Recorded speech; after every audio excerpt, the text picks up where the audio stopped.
Is localized database orchestration crashing because of the Gcdb module DLL? I'm Sophie Chen, a senior Windows developer. Let's use these professional steps to fix the runtime error. Before we begin the manual steps for Gcdb module, check the description for a tool to help maintain a clean system environment. This is the Gcdb module, a database utility library associated with Apple's Game Center services or older iOS to PC integration tools. It manages localized high scores and player profile synchronization. If missing, games ported from mobile or software using Apple's cloud infrastructure will fail to sync progress or report an error accessing online profile. Let's get to work. We'll start with the most common fix for this specific error. The presence of Gcdb module DLL is required for the localized database orchestration engine to function, so you should perform a clean reinstall of the application, showing the error to redeploy the correct version of this dependency. If the installer was unable to bridge the gap, we will move to phase 2 of our diagnostic to refresh the system's memory.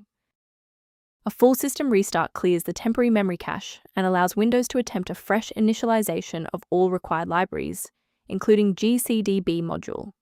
Before you reboot, make sure to bookmark this video or click the like button so you can easily find your way back to the next step once your PC is back up and running.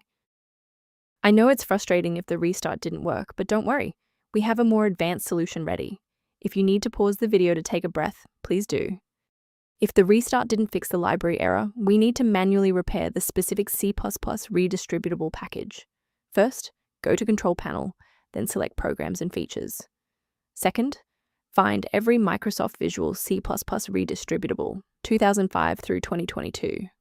Third, right-click each and select Change, then select Repair. If that fails, download the latest all-in-one VC++ redistributable package from Microsoft's website. Please note that for DLL files with numbers, the number tells you which version to repair. For example, 120 equals 2013. Before you finalize your changes, I need to emphasize the importance of using trusted sources.